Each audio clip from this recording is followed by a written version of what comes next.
Hi friends, welcome back to our channel. ఈరోజు మన వీడియోలో అటుకుల హల్వా ఎలా ప్రిపేర్ చేసుకోవాలో చూద్దాం. ఈ స్వీట్ చాలా టేస్టీగా ఉంటుంది. ఒకసారి తప్పకుండా ట్రై చేయండి.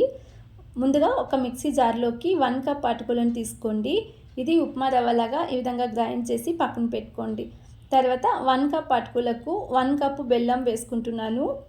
ఇందులోనే 1 కప్పు వాటర్ని వేసుకుని మీడియం ఫ్లేమ్లోనే 2-3 నిమిషాల పాటు బెల్లం కరిగేంత వరకు కరిగించుకోండి. బెల్లం ఈ విధంగా కరిగితే సరిపోతుంది. ఇప్పుడు బెల్లం వాటర్ని ఫిల్టర్ చేసి పక్కన పెట్టుకోండి. తర్వాత స్టవ్ పైన ప్యాన్ పెట్టుకొని 2 స్పూన్ల నెయ్యి వేసుకుంటున్నాను. నెయ్యి ఇక్కడ కొంచెం ఎక్కువగా కూడా వేసుకోవచ్చు.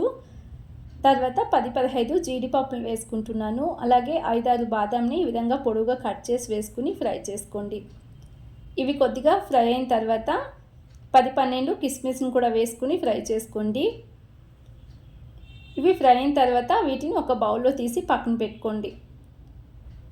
ఇందులోనే నేను గ్రైండ్ చేసుకున్న అటుకుల రవ్వను వేసుకుంటున్నాను. ఈ రవ్వని ఒక 2-3 నిమిషాల పాటు లైట్గా కలర్ చేంజ్ అయ్యేంత వరకు ఫ్రై చేసుకోండి. ఈ విధంగా ఫ్రై అయిన తర్వాత మేము ఇందాక ఫిల్టర్ చేసి పక్కన పెట్టుకున్న బెల్లం వాటర్ని కొంచెం కొంచెంగా వేసుకుని మిక్స్ చేసుకోండి. ఈ విధంగా బెల్లం వాటర్ మొత్తాన్ని వేసుకుని 2-3 నిమిషాల పాటు మిక్స్ చేసుకుంటూ ఉడికించుకోండి. ఇలా ఈ రవ్వ ఫ్రై అయిన తర్వాత ఇందులోనే కాల్చి చల్లార్చిన 1/2 కప్పు వరకు పాలను వేసుకుంటున్నాను. ఇది ఆప్షనల్ అండి, నచ్చితే వేసుకోండి, లేదంటే స్కిప్ చేసుకోవచ్చు. అలాగే మరొక స్పూన్ నెయ్యి వేసుకుని మిక్స్ చేసుకుని స్టవ్ ఆఫ్ చేసేసుకోండి. నెయ్యి నచ్చితే మరొక స్పూన్ కూడా వేసుకోవచ్చు, బాగుంటుంది. అలాగే మేము ఫ్రై చేసి పక్కన పెట్టుకున్న డ్రై ఫ్రూట్స్ వేసుకుని ఒక ప్లేట్లోకి సర్వ్ చేసుకుంటే అటుకుల హల్వా రెడీ అండి. ఈ విధంగా ఒకసారి ట్రై చేయండి, చాలా టేస్టీగా ఉంటుంది.